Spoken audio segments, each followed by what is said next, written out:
You ready? Hmm? Okay. Yeah, let's wait for. Okay. Yeah, you're good. You're good. Yeah, I just wanted to be in front of it. No, we're not.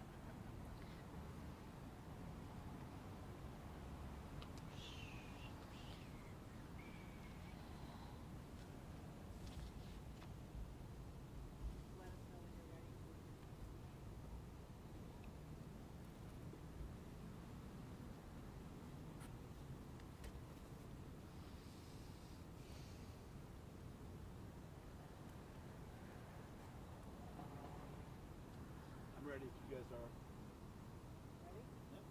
Everybody ready? Okay. Hi, everyone.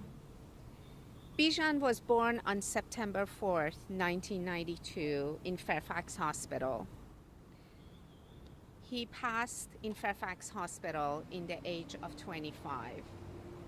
This year, we should have celebrated his 30th birthday, but we celebrated without Bijan. I am here today to protest the Park Police and Department of Interior.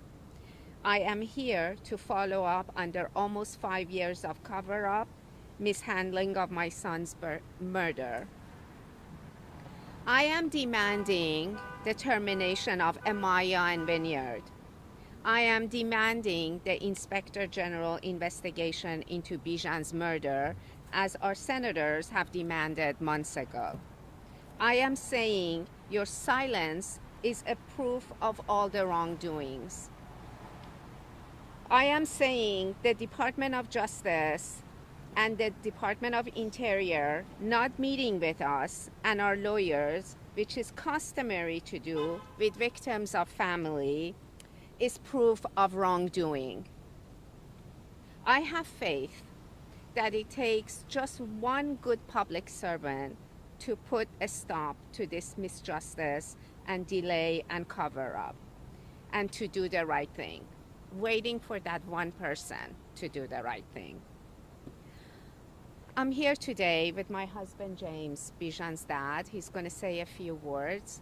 I'm also joined by my two dear friends, Kathleen and Michelle, whom our sons grew up together, and they will also be saying a few words. So,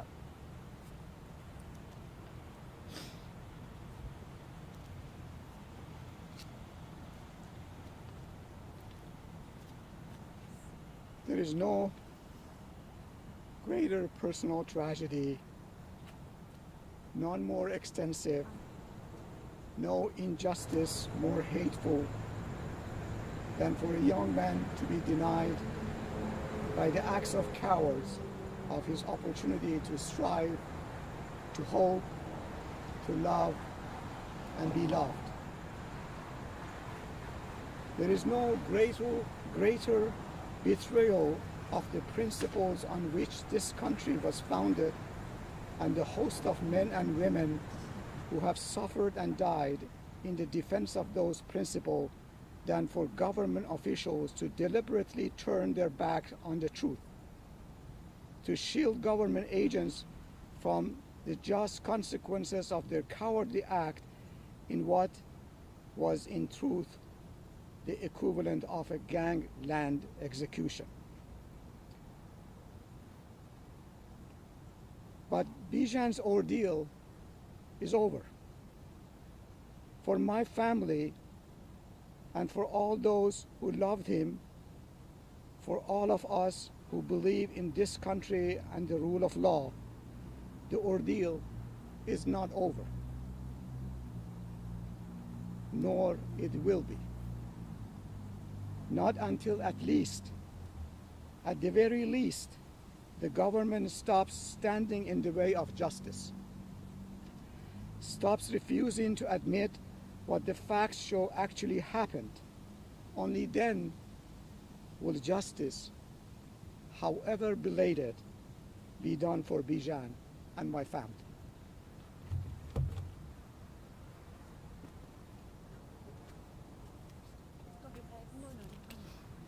I'm here with Kelly and James and Michelle to honor the memory of the sweet little boy that I saw score his first soccer goal as his mom and I stood on the sidelines cheering him on in delight.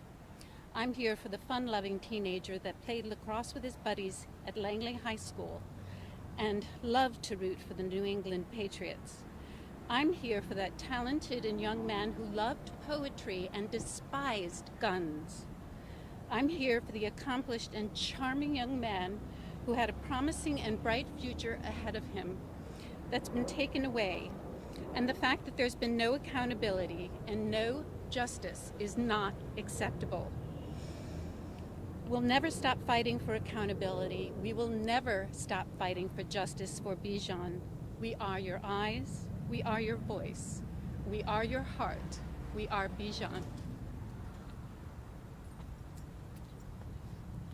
Hi, I'm here on behalf of the Ghaisar family, and I just want to say that I grew up in a small town in Pennsylvania, and I always viewed the police as my friends, and I no longer feel that way.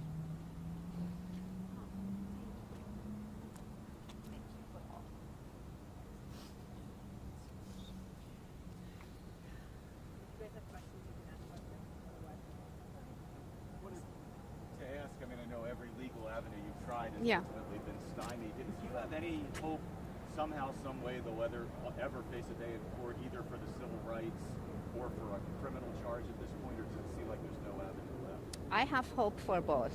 Absolutely. I still have hope for both. Yeah.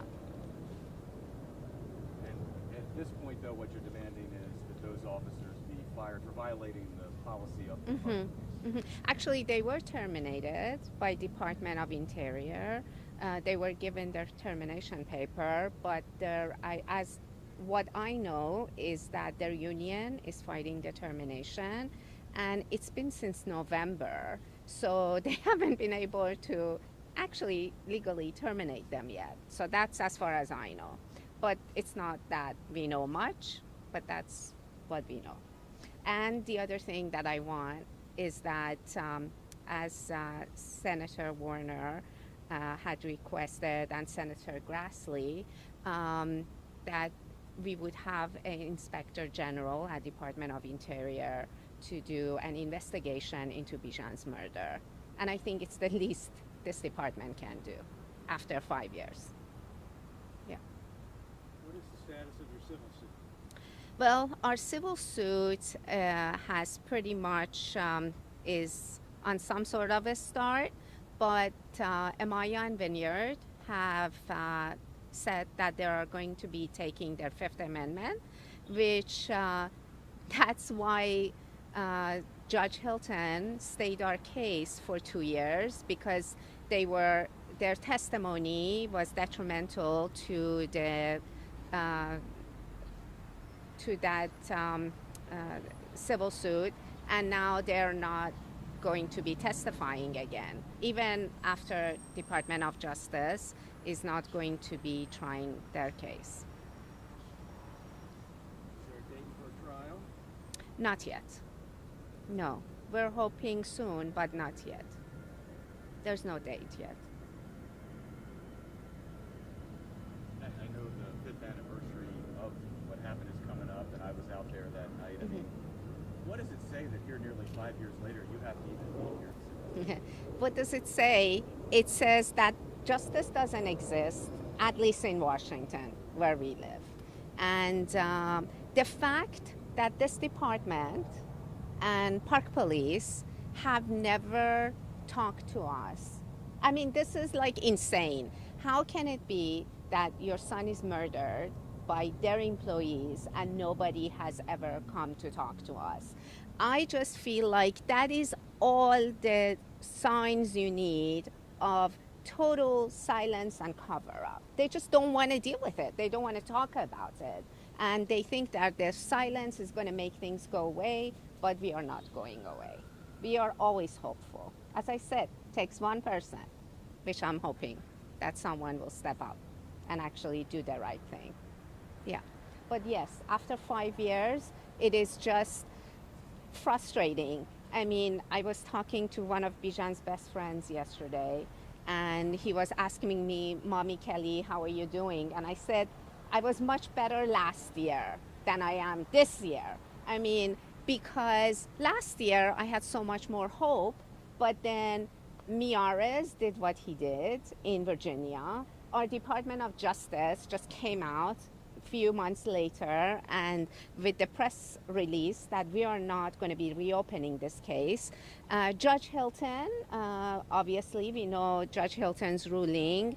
And I mean, it's just, there is so much we can handle as family of a victim, and it's been cruel. It's been very cruel.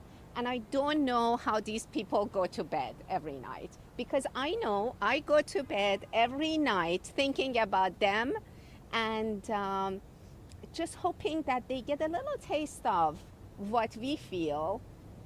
As much as I don't like to give bad energy, but I mean, I just don't know what to do anymore.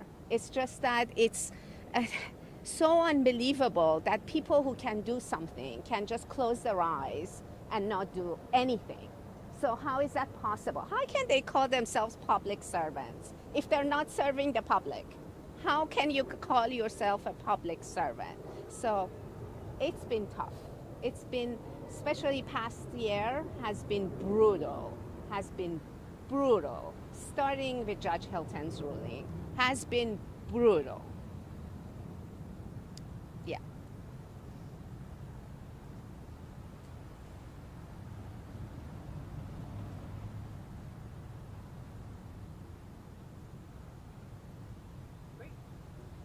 Thank you. Thank you all. Thank you so much. I know. I skipped right over the part about how many days. Oh, man. I know. I love you so much. You're my fighter. I wish. I love you so much. I love you. You're both of my